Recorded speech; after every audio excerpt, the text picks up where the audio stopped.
News 7 நேயர்களுக்கு வணக்கம். இன்றைய செய்தி நிகழ்ச்சிக்கு உங்களை அன்புடன் வரவேற்கிறோம்.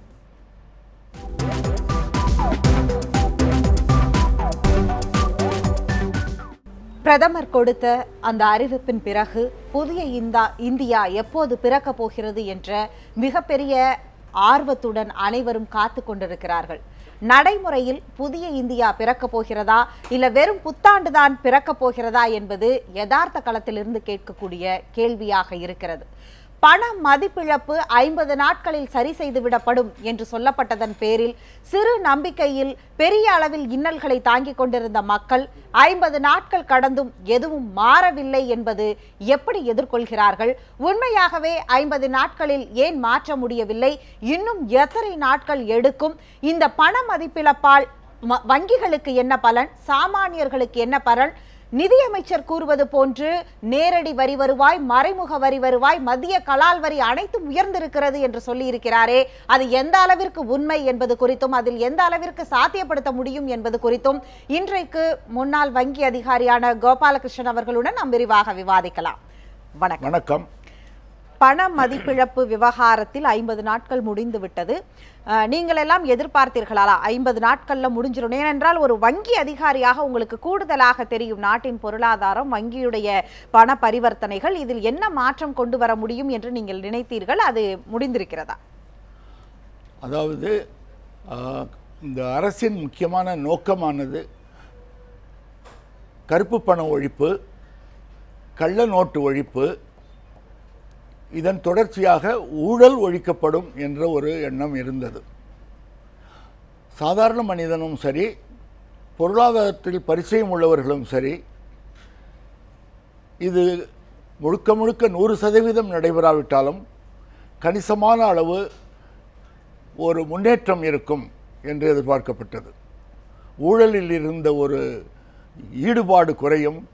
இவ்வளவுதானா, இந்த பணத்துக்காக இவ்வளோ கஷ்டப்பட்டோம் அப்படின்ற இது இருக்காது. அதே போல் கள்ள நோட்டு என்பது ஒரு முக்கியமான பிரச்சனையாக இருந்தது. அண்டை நாடுகளில் இருந்து கள்ள நோட்டுகள் ஊடுருவின. அதை ஒழிப்பதற்கு இது உதவும் என்று நிச்சயமாக எதிர்பார்க்கப்பட்டது. அந்த அளவுக்கு இல்லாவிட்டாலும் கருப்பு பணமும் ஓரளவு உயரும் என்பது எதிர்பார்ப்பு. ஏன்னா எல்லா பணமும் ரூபாய் நோட்டாக இருப்பதில்லை, தங்கமாக இருக்கும், அயல்நாட்டு வங்கிகளில் இருக்கும், முதலீடுகளில் இருக்கும், பங்குகளில் இருக்கும், இப்படியெல்லாம் பல இருக்கும். ஆக ஓரளவு பயன் நிச்சயமாக இருக்கும் என்று எதிர்பார்த்தோம். நல்லது நடக்கும் என்று நினைத்தோம். அதற்கு இந்த இடைப்பட்ட 50 நாட்களில் ஓரளவு அன்றாட வாழ்க்கையில் சிரமம் இருந்தாலும் அதை தியாக உணர்வோடு எதிர்கொள்ள வேண்டும் என்று நடுத்தர மக்கள் நம்பினார்கள். ஆனால் அந்த நம்பிக்கை ஈடேறியதா என்றால் வருந்தத்தக்க வகையில் ஈடறவில்லை என்பதுதான் உண்மை. அதற்கு என்ன காரணம் என்றால், ஆரம்ப நாட்களில் இருந்த இடர்பாடுகள், இன்னல்கள் படிப்படியாக குறையும் என்ற எண்ணத்தில் மேலோங்கி இருந்த எண்ணம் நாளாக மேலும் மோசமானது. காத்திருப்புகள் அதிகமானது, ஏமாற்றங்கள் அதிகமானது. வங்கிகளில் ஓரளவு பணம் கிடைத்தாலும் மக்கள் மிகவும் அவதிப்பட்டது ஏடிஎம்களில் தான். ஏடிஎம் வந்தது எப்படி என்றால், 2 நோக்கம் இருந்தது. அதுக்கு வெளியில் காண்பிப்பதற்கு ஒரு நோக்கம், உள் நோக்கம் ஒன்று. வெளியில் காண்பிப்பது நோக்கம் வாடிக்கையாளர்கள் சேவை அதிகரிக்கும், டெக்னாலஜிக்கல் டெவலப்மெண்ட் என்று சொல்லக்கூடிய தொழில்நுட்ப மேம்பாட்டின் பலன் சாதாரண கடைகோடி மக்களுக்கும் கிடைக்க வேண்டும் என்ற நோக்கம் இவையெல்லாம் இருந்தது. ஆனால் உள்ளார்ந்த நோக்கம் என்னவென்றால், வங்கியின் பளு குறையும், வங்கிக்கு வந்து உபத்திரம் பண்ணுகிறவர்கள் எண்ணிக்கை குறையும், வங்கிக்கு இது வசதியாக இருக்கும், வங்கிக்கு வராமலே வாடிக்கையாளர்கள் ஏடிஎம் போய் பணம் எடுப்பார்கள் என்ற எதிர்பார்ப்பு. ஆனால் நடந்தது என்னென்றால், இந்த நவம்பர் 8 அறிவிப்புக்கு முன் இருந்த நிலைமை என்ன, இந்த கடந்த 50 நாட்களில் இருந்த நிலைமை என்ன என்று பார்த்தால், ஏடிஎம்களை பொறுத்தவரையில் அது மிக மோசமாக இருந்தது. ரீகலிபரேஷன் என்ற சரி செய்தல், சீரமைத்தல் பணி ஏறக்குறை நடந்து முடிந்துவிட்டது இப்போது. ஆனால் நவம்பர் 1 முதல் நவம்பர் 8 வரையில் எந்த அளவுக்கு பணம் பட்டுவாடா செய்யப்பட்டதோ அதில் 3இல் 1 பாகம்தான் இப்பொழுது பட்டுவாடா செய்யப்பட்டது. இதெல்லாம் மக்கள் எதிர்கொள்ளக்கூடிய பிரச்சனைகளாக நீங்கள் முன்வைக்கிறீர்கள்.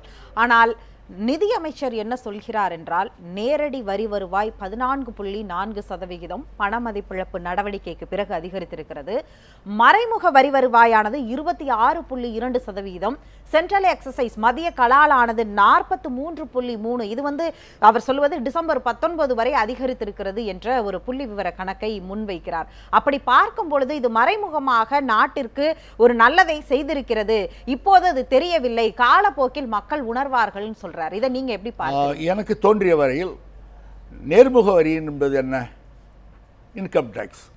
அதை யாரு பாதிக்கிறது? 105% மக்கள் கூட வரி கட்டவில்லை, வருமான வரி கட்டவில்லை என்று ஒரு பக்கம் சொல்லுகிறோம்.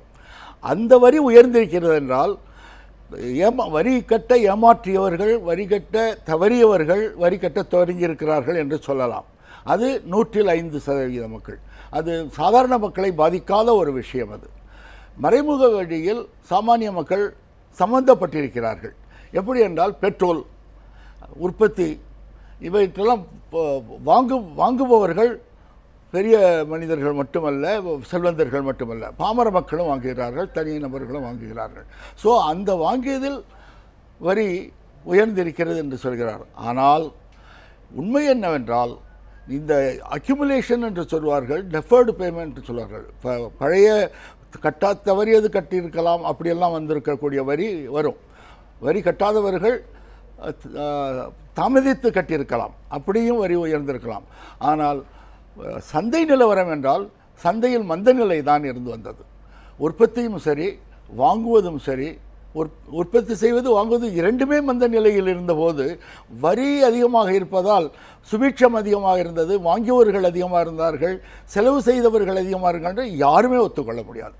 நமக்கு கண்கூடாக பார்க்கும் விஷயம் கொடுக்கல் வாங்கல், வாங்குதல் இவையெல்லாம் குறைந்து தான் இருந்தது, மந்த நிலையில் தான் இருந்தது. ஏன்னால் கையில் பணம் இல்லை. ஆகையினால் இந்த வரியை சொல்ல முடியாது. அவர் இன்னும் 2 வரியும் சொன்னார்கள், உங்களுக்கு நினைவிருக்கும். அது மியூச்சுவல் ஃபண்டில் இன்க்ரீஸ் ஆகிருக்குன்னு சொல்கிறார். மியூச்சுவல் ஃபண்டில் எத்தனை பேர்?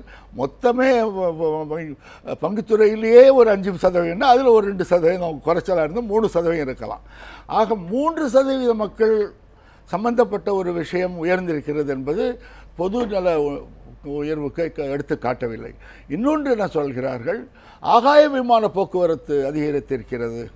ஆகாய விமான போக்குவரத்து அதிகரிப்பது எதை காட்டுகிறது? செல்வந்தர்கள் இந்த 50 நாட்களில் பாதிக்கப்படவில்லை, அவர்களுக்கு உண்மையான வேலை இல்லாதனால் சுற்றுப்பிரயாணம் மேற்கொண்டிருக்கிறார்கள். ஆனால் கலை யதார்த்தத்தில் பாருங்கள், நமக்கு தெரிந்து எத்தனை தொழிற்சாலைகள் லே ஆஃப், அதுவும் 5000 8000 தொழிலாளர்களை எல்லாம் மிகப்பெரிய, அதுவும் தொழில்நுட்பம், தகவல் தொழில்நுட்பம், செல்போன் தயாரிப்பு நிறுவனங்கள் மிகப்பெரிய அளவில் லே ஆஃப் என்று சொல்லி 15 நாட்கள் அவர்களுக்கு கட்டாய விடுப்போ அல்லது அவர்களுக்கு விருப்ப ஓய்வோ எப்படியோ கொடுத்து அனுப்பியிருக்கிறார்கள். மீண்டும் அவர்கள் பணியில் அமர்த்தப்படுவார் என்பது தெரியவே இல்லாத ஒரு சூழ்நிலையில் தான் அதற்கான உத்தரவாதமும் இல்லை. இது மறைமுகமாக ஒரு பக்கம் மேக் இன் இந்தியா என்ற ஒரு திட்டத்தை இவர்களே வளர்க்கிறார்கள், இன்னொரு பக்கம் தொழில் வளத்தில் இது போன்ற ஒரு அதிரடி அறிவிப்பினால் மிகப்பெரிய ஒரு தேக்க நிலை ஏற்படுகிறது. கண்டிப்பாக மந்தமாகத்தான் இருக்கும், தொழில் வளர்ச்சி பின்னடைவை தான் அடைந்திருக்கும். இது குறித்து என்ன மாதிரியான ஒரு புரிதல் இருந்திருக்கணும்? அதாவது அந்த சாம்பியன்ஸ் ஆஃப் தி சிஸ்டம் இருக்க, இந்த அறிவிப்பை முன்னெடுத்து சென்றவர்கள், அதற்கு முனைந்து செயல்பட்டவர்கள், முழுமனதுடன் அதை ஆதரித்தவர்கள், அவர்கள் கூட சொன்ன ஒரு விஷயம் என்னவென்றால், நீண்ட கால அடிப்படையில் long term gain short term pain அப்படின்றார்கள், ஒரு ஸ்லோகன் மாதிரி. நீண்ட கால அடிப்படையில் நன்மை நடக்கும், குறுகிய கால அடிப்படையில் சில சிரமங்கள் இருக்கும் என்று சொன்னார்கள். அவர்கள் சொன்னது இதை மனதில் வைத்து கொண்டுதான். வேலை இழப்பு இருக்கும், இந்த மாதிரி இடையூறுகள் இருக்கும், வருமானம் இருக்காது, அவரவர்கள் வேலையை விட்டு சொந்த ஊருக்கு போவார்கள், கிராமத்திற்கு போவார்கள், இதெல்லாம் இருக்கும் என்றார்கள். அது இருக்கிறது. அதுதானே தவிர இந்த அதாவது குறுகிய கால இடர்பாடுகளும் இன்னல்களும் பின்னடைவுகளும் ஏற்படும் என்று சொன்னார்கள். அது ஏற்பட்டிருக்கிறது. நீண்டகால அடிப்படையில் சுபிட்சம் ஏற்படும் என்று சொல்கிறார்கள். அது எந்த அளவுக்கு உண்மை என்றால், நீங்களும் நானும் சொல்வதை விட மூடிஸ் என்ன சொல்கிறது? அகில உலக அளவில் அமெரிக்க நிறுவனமான உலகத்தர நிர்ணய நிறுவனம் என்ன சொல்லுகிறது? இது மிகப்பெரிய ஒரு பின்னடைவை ஏற்படுத்தியிருக்கிறது. ஓரிரு ஆண்டுகளுக்கு தலை தூக்குவது சிரமம். இந்த ஓரிரு ஆண்டுகளில் ஜிடிபி 1% குறையும், மொத்த உற்பத்தியின் மதிப்பு ஜிடிபி 1% குறையும் என்று சொல்லுகிறார்கள். அதை அநேகமாக அனைத்து உலகளவில் உள்ள அனைத்து தர நிர்ணய அமைப்புகள் வழிமொழிகின்றன. ஆகவே உங்கள் கேள்விக்கு இதுதான் பதில். நீங்கள் ஒரு வங்கி அதிகாரியாக பணியாற்றிய அனுபவத்திலிருந்து இந்த கேள்வியை உங்கள் முன்னால் வைக்கிறேன். வழக்கமாக போராட்டங்கள் அரசுடைய திட்டங்களுக்கு எதிராக பாதிக்கப்படக்கூடிய நிலையில் இருக்கக்கூடியவர்கள் தொழிற்சங்கங்கள் இப்படிதான் போராட்டங்கள் நடக்கும். முதல் முறையாக தொழிற்சங்கங்களை எல்லாம் தாண்டி வங்கி ஊழியர்கள், வங்கி அதிகாரிகள், தமிழகம் மட்டுமல்ல, முக்கியமான மும்பை, டெல்லி போன்ற முக்கிய நகரங்களில் அனைத்திலுமே அவர்கள் கிட்டத்தட்ட அரசு ஊழியர்கள் இது போன்ற களத்தில் பணியாற்றும் போது போராட்டத்திற்கு வருவதுங்கிறது மிக குறைவான காலங்களில் தான் வருவார்கள். மிக முக்கியமான அசாதாரண சூழ்நிலையில் தான் வருவார்கள். ஆனால் தொடர்ந்து 3 நாள் 4 நாள் எல்லாம் தொடர் போராட்டங்களை எல்லாம் நடத்தினார்கள். அதனை இந்த அரசு எப்படி எதிர்கொள்கிறது அப்படின்னு நினைக்கிறேன்.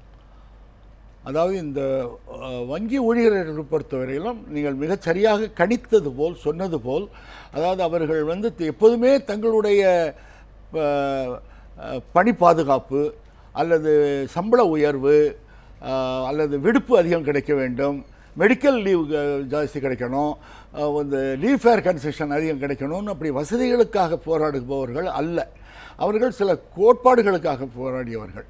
ஆரம்ப காலத்தில் வங்கிகள் தேசியமயமாக்கப்பட வேண்டும் என்றே போராடியவர்கள். தேசியமயமாக்கப்பட்ட பிறகு அதற்கு எப்பொழுதெல்லாம் அச்சுறுத்தல்கள் வந்ததோ அப்பொழுதெல்லாம் குரல் கொடுத்தவர்கள், கொடி தூக்கியவர்கள். ஆகவே அவர்கள் ஒரு சரித்திர நிகழ்வாக இந்தியாவில் அவர்கள் ஒரு தேசபக்தர்களாகவே இருந்து வந்திருக்கிறார்கள். நாட்டு நன்மையில் நாட்டம் கொண்டவர்களாக இருந்து வந்திருக்கிறார்கள். அவர்கள் ஆரம்பத்தில் என்ன சொல்கிறார்கள், நாங்கள் தியாக உணர்வோடு, அர்ப்பணிப்பு உணர்வோடு 10 மணி நேரம் 12 மணி நேரம் வேலை செய்கிறோம், சனி ஞாயிறு வர சொல்கிறீர்களா, வருகிறோம், செய்கிறோம் என்றார்கள். வசவுகளை எல்லாம் வாங்கி கொண்டார்கள். வரிசையில் இருப்பவர்கள் வந்தவர்கள் அர்ச்சனை பண்ணிட்டு தான் போவாங்க. அதையெல்லாம் பொறுத்து கொண்டார்கள். அப்பேற்பட்டவர்கள் தற்போது போராடுகிறார்கள் என்றால் அது ஒரு வழக்கமான போராடுவதற்காக போராட்டம் அல்ல, ஃபைட்டிங் ஃபார் ஃபைட்டிங் சேக் அல்ல. ஆனால் அவங்க உண்மையிலேயே ஒரு விஷயத்தை உணர்த்த விரும்புகிறார்கள். அதாவது எந்த ஒரு நன்மை குறைந்த கால அடிப்படையில் என்றால் ஒரு 10 நாள் 15 நாள் 20 நாள் இருக்கணும், அல்லது 50 நாளில் கூட முதல் 10 நாளை விட அடுத்த 10 நாள் குறையணும், அதுக்கு அடுத்த 10 நாள் இன்னும் குறையணும், அப்படி இருக்கணும். நாளுக்கு நாள் அதிகமாகுவது ஏற்றுக்கொள்ளக்கூடியதில்லை என்பதை உணர்த்தும் வகையில் தான் அவர் போராடுகிறார்கள்.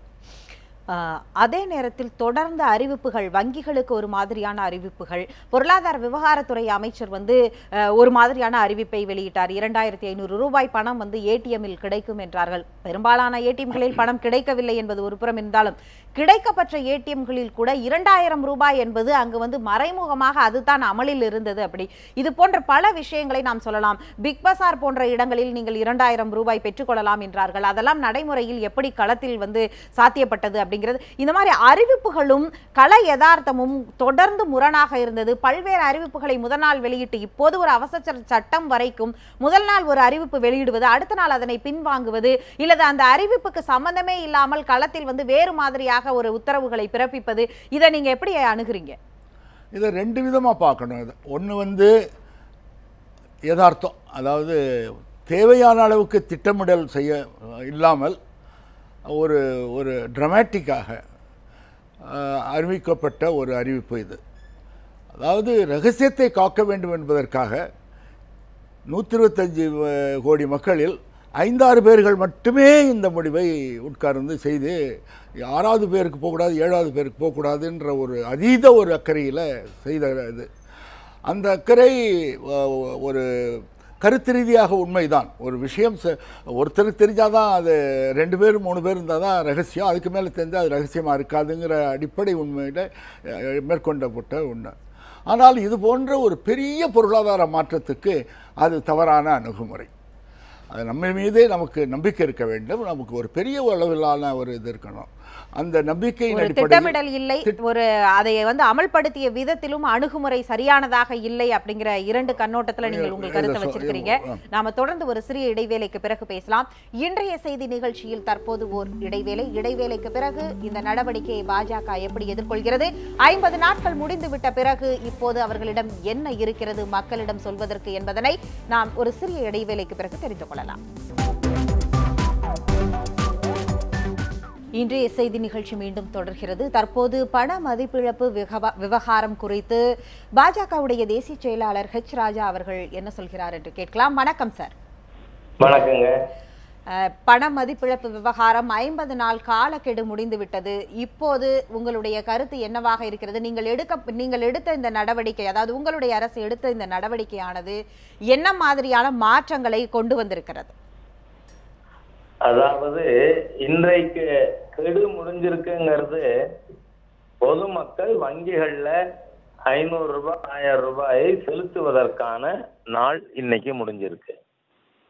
இன்னமும் கையில பணம் வச்சிருந்தா அதை ரிசர்வ் வங்கியில மார்ச் 31 வரை செலுத்தலாம் அப்படிங்கிற காலக்கெடுவும் பணத்தை செலுத்துறதுக்காக.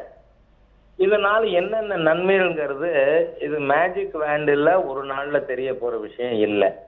ஆனாலும் உடனடியாக நடந்திருக்கின்ற விஷயங்கள், இது கருப்பு பணம் மட்டும் இல்ல, கள்ளப்பணம் இப்பொழுது முழுமையா ஒழிஞ்சிருக்கிறதுனால இன்னைக்கு ராணுவத்தின் மீது கள்ள கொண்டு அடிக்கிறது, பள்ளிக்கூடத்துக்கு போகாம இருக்கிறது, பயங்கரவாதிகள் ஈடுபடுவது போன்ற விஷயங்கள் ஜம்மு காஷ்மீர் வேலியில இல்லை. அதே மாதிரியா ஆயிரக்கணக்கான நக்சலைட்ஸ் இப்ப சரண்டர் ஆக ஆரம்பிச்சிருக்காங்க. இதெல்லாம் உடனடியா ஏற்பட்டு இருக்கின்ற நல்ல நடவடிக்கைகள். அதோட மட்டும் இல்ல, இதை நாம அறிவிக்கிறப்ப இருந்ததை விட கிராமுக்கு 200 ரூபாய் தங்கம் குறைஞ்சிருக்கு, ரியல் எஸ்டேட் குறைய ஆரம்பிச்சிருச்சு, ஊழல் இல்லாத நிர்வாகம் வரும். இது அனைத்துமே ஜனவரி 1க்கு மேல இனிமேல் சன்னமா, ஏன்னா பிஜேபி ஆட்சிக்கு வந்ததுல இருந்து மேல் மட்டத்துல எந்த ஊழலும் இல்லாமல் எல்லாமே ஆன்லைன்ல செஞ்சு கொண்டிருக்கிறதுனால ஒரு மாற்றம் வந்திருக்கு. இது கீழ்மட்டத்திலையும் வரணும். அதோட மட்டும் இல்ல, இந்த கருப்பு பணம் வச்சிருக்கிறதுனாலதான் 1 கோடி ரூபாய் கொடுத்து 50 மார்க் வாங்கினவர் காலேஜ்ல அட்மிஷன் வாங்கலாம், மெடிக்கல் சீட்டு. ஆனா 98 மார்க் வாங்கின ஏழை குழந்தை படிக்க முடியாது. நீங்கள் சொல்வது போன்று ஊழலை ஒழித்திருக்கிறது, கருப்பு பணத்தை ஒழித்திருக்கிறது என்ற கருத்திற்கு வந்தோம் என்றால், இப்பொழுது எங்கெல்லாம் பணம் பிடிக்கப்பட்டதோ, வருமான வரி சோதனை நடத்திய பெரும்பாலான இடங்களில் புதிய ரூபாய் நோட், சாமானியர்களுக்கு ஒரு 2000 ரூபாய் தாளை பார்ப்பதற்கு அவ்வளவு கடினமாக இருக்கிறது. ஆனால் யாரெல்லாம் ஏற்கனவே ஊழல் செய்து கருப்பு பணமாக வைத்திருந்தார்களோ அவர்களிடம் கட்டுக்கட்டாக பணங்கள் இதே புதிய 2000 ரூபாய் இருந்தது என்றால், அப்படி என்றால் பிடிக்கப்பட்டது ஒரு வகையில் வரவேற்கக்கூடியது. பிடிக்காமல் இன்னும் எவ்வளவு இருக்குமோ என்னும் பொழுது எடுக்கப்பட்ட நடவடிக்கை முழுமையாக போய் சேரவில்லை என்றுதானே அர்த்தம். அதாவது இந்த மாதிரியான இம்ப்ரெஷனை ஏற்படுத்தணுங்கிறதுக்காக தான் இந்த 70 வருஷமா காங்கிரஸ் கம்யூனிஸ்டுகளால் நியமனம் செய்விக்கப்பட்ட உயர் அதிகாரிகள், கம்யூனிஸ்ட் ட்ரேட் யூனியன் லீடர்ஸ், இவங்க எல்லாரும் தான் இந்த மாதிரியா பின்கதவு வழியாக கொடுத்து இப்பொழுது மாட்டி இருக்கிறார்கள். நீங்க நடவடிக்கையானது தோற்று போனதாக காட்ட வேண்டும் என்பதுதான் காங்கிரஸ் கம்யூனிஸ்டுகளின் நோக்கம். அதனாலதான் 3ஆம் தேதி கூட கம்யூனிஸ்ட் யூனியன் லீடர்ஸ் நாங்க பேங்க்ல ஸ்ட்ரைக் பண்ணுவோங்கிறார்.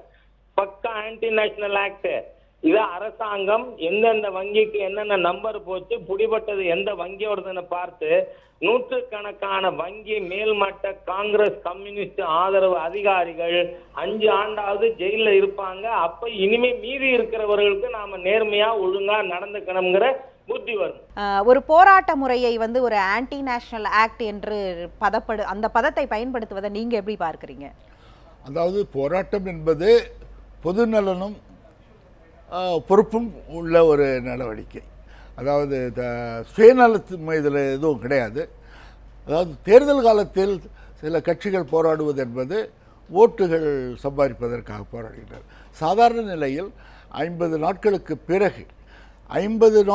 பிறகு இந்த சிரமமெல்லாம் குறையும், நல்லது நடக்கும் என்று நினைக்கும் போது அது மாதிரி நினைக்கவில்லை. அதை வலியுறுத்துவதற்காக செய்யப்படும் போராட்டம் 50 நாட்கள் பிறகு.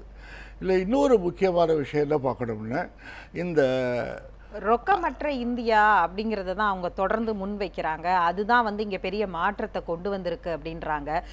இன்னும் மின் இணைப்பே கிடைக்காத கிராமங்களும் இணைய இணைப்பே போய் சேகராத நகராட்சிகளுமே இருக்கக்கூடிய, வேணுமென்றால் சொல்லலாம் ஸ்மார்ட் போன் கையில் இருக்கிறது என்று. உள்கட்டமைப்பு ஒரு அரசு எடுக்கக்கூடிய திட்டம் என்னும் பொழுது இது ரொக்கமற்ற இந்தியாங்கிறத சாத்தியப்படுத்த முடியும்னு நீங்க நினைக்கிறீங்களா? அதாவது ரொக்கமற்ற சமுதாயம் என்பது எல்லா நாடுகளுக்கும், உலக நாடுகள் அனைத்துக்கும் பொதுவான ஒரு கருத்து, இந்தியாவுக்கு மட்டும் உள்ள கருத்து அல்ல. இது சொல்லப்போனால் நான் ஒரு பள்ளிப்பருவத்தில் இருந்த காலத்திலிருந்து கேஷ்லெஸ் சொசைட்டி, ரொக்கமற்ற சமுதாயம் என்ற சொற்றொடரை கேள்விப்பட்டிருக்கிறேன். அப்படி இருக்கும்போது அது வந்து வெளிநாடுகளில் துவங்கியது தான். அப்போது இந்தியாவில் அது ஒரு இலக்காகத்தான் இருந்தது.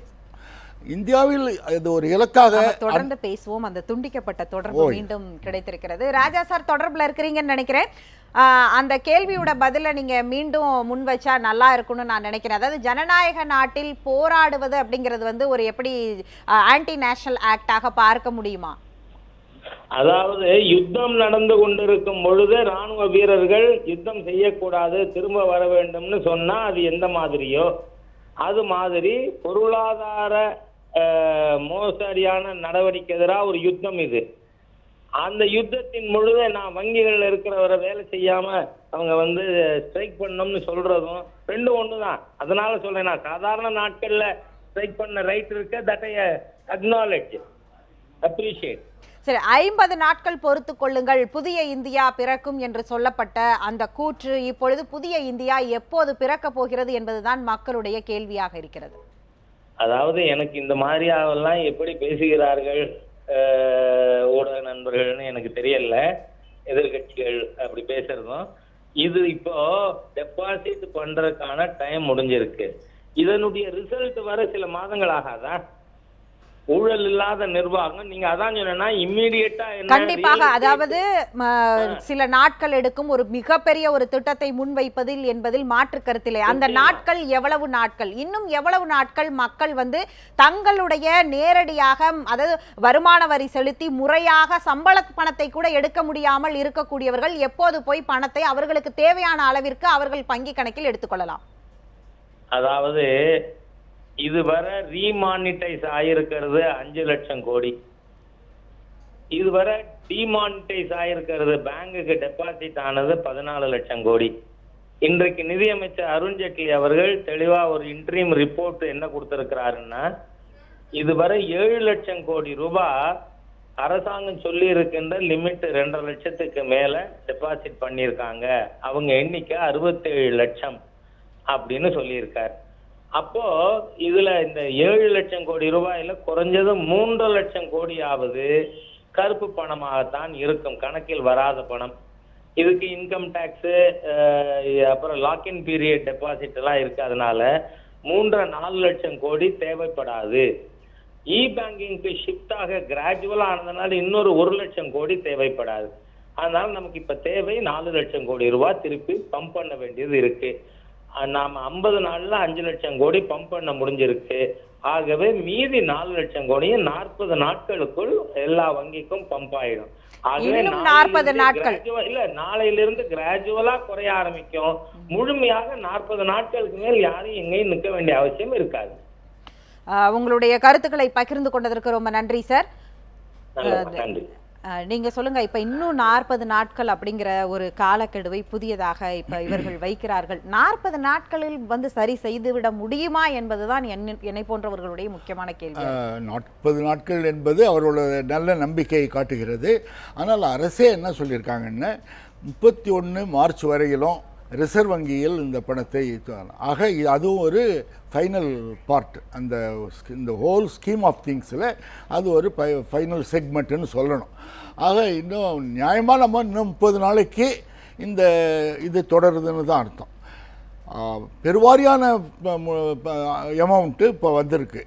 பாக்கி வர வேண்டியது ஏதோ ஒரு ஜென்யூன் ரீசன்ஸில் வெளிநாட்டுக்கு போயிருக்கலாம், அவங்க திரும்பி வரலாம், அல்லது இங்கே வந்து உடல்நல குறைவாக இருந்திருக்கலாம், அல்லது குடும்பத்தில் நல்லது கெட்டது ஏதாவது இருக்கலாம். பல்வேறு காரணங்களுக்காக இந்த 30ஆம் தேதிக்குள்ளார பணத்தை செலுத்த முடியாத ஒரு நிலைமை இருக்கக்கூடும். 125 கோடி மக்களில் ஒரு கணிசமான இது போன்ற ஒரு அசௌகரியங்கள் இருந்திருக்கலாம். அவர்களை கருத்தில் கொண்டோம் அல்லது இந்த படத்தை வெளியில் எடுக்கிறதா இல்லையான்னு ஒரு மனப்போராட்டத்தில் இருக்கலாம், ஊசலாட்டத்தில் இருந்திருக்கலாம். அவங்களெலாம் ஒரு தெளிவு பெறுந்து பணத்தை திருப்பி கொடுக்கலாம்ங்கிறதுக்கு தான் கடைசி இப்போ 3 மாதம் நிர்ணயிக்கப்பட்டுள்ளது. அந்த கடைசி 3 மாதம் நிர்ணயித்த பிறகு தான் இந்த ஸ்கீம் வந்து ஒரு முடிவுக்கு வந்திருக்கிறதாக எடுக்க முடியும். இன்னொரு முக்கியமான விஷயம் என்னன்னு பார்த்தா, அரசு தரப்பில் இருந்து மற்றும் முக்கியமாக ரிசர்வ் வங்கியின் தரப்பில் இருந்து இதை வந்து அவங்க வந்து இதை நீட்டிக்கொண்டே போக முடியாது. அது ஒரு பணம் செல்லாது என்றால் அதை மீண்டும் பணமாக்கி கொள்ளலாம் என்றால் அது ஒரு காலக்கெடு இருந்துதான் தீர வேண்டும். அது ஒரு ஃபைனல் வரணும், கணக்கு முடியணும். அதுக்கு அப்போ தான் உங்களுக்கு நம்ம எங்கே இருக்கோன்னு தெரியும். நம்ம கருப்பு பணம் எல்லாம் வந்துடுச்சா? ரிசர்வ் வங்கி இப்போ என்ன பண்ணியிருக்கு, அந்த நோட்டில் என்ன சொல்லுது, ஐ ப்ராமிஸ் டு பே அப்படின்னு சொல்லுது. நான் இந்த பணத்தை திரும்பி கொடுப்பதாக உறுதி கொடுக்கிறேன். அப்போ வந்து இது ப்ரோ நோட்டு, இது ஒரு ப்ரோ நோட்டு மாதிரி.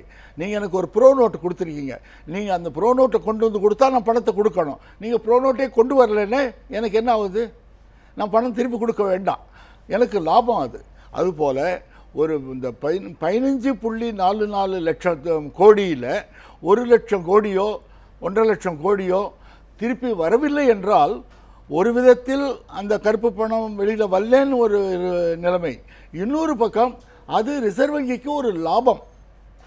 ரிசர்வ் வங்கி திருப்பி கொடுக்க வேண்டிய பணத்தை திருப்பி கொடுக்க வேண்டிய அளவுக்கு அந்த வகையில் ரிசர்வ் வங்கிக்கு அது ஒரு லாபம். அந்த லாபத்தை ரிசர்வ் வங்கி வைத்து கொள்ள முடியாது. லாப நஷ்டத்தில் அடிப்படையில் ரிசர்வ் வங்கி செயல்பட முடியாது. ப்ராஃபிட் அண்ட் லாஸ் இல்லாம தான் செயல்படும். கண்டிப்பாக நீங்கள் சொல்வது இது மக்களுக்கு இன்னலாக இருந்தாலும் ரிசர்வ் வங்கிக்கு ரிசர்வ் வங்கிக்கு லாபம் இல்லை. அதை முடிச்சு விடுறேன். அந்த பணத்தை மத்திய அரசுக்கு கொடுக்கணும். அப்படி மத்திய அரசு கொடுக்கறதுக்கு தற்பொழுது லா இருக்கா இல்லையாங்கிறது ஒரு சந்தேகமாக இருக்குது, சர்ச்சையாக இருக்குது. ஆகைய இது ஒரு சட்டத்தை திருத்தம் செய்து அந்த பணத்தை வாங்கி கொள்ளலாம். அதுபோல் எந்த அளவுக்கு பணம் திரும்பி வரவில்லையோ அது ரிசர்வ் வங்கிக்கு லாபமாக கருதப்பட்டு லாபத்தை அதை வைத்துக்கொள்ள முடியாது என்பதால் அதை மத்திய அரசுக்கு செலுத்த வேண்டும். அதற்கு தற்போது சட்டத்தில் இடமில்லை என்றால் சட்டத்தை உருவாக்க வேண்டும். இதையெல்லாம் செய்வதற்கும் நேர வேண்டும். ஆக பட்ஜெட்டுக்குள்ளார இது ஒரு முழுமையான ஒரு தெளிவான ஒரு நிலை. அப்படி பார்த்தால் அவர் சொன்ன 40 நாளையும் தாண்டி இன்னும் 3 மாதங்கள் நாம் காத்திருக்க வேண்டிய ஒரு கட்டாயம், குறைந்தபட்சம் 2 மாதங்கள், பிப்ரவரி இறுதியிலோ மார்ச் முதல் வாரத்தில்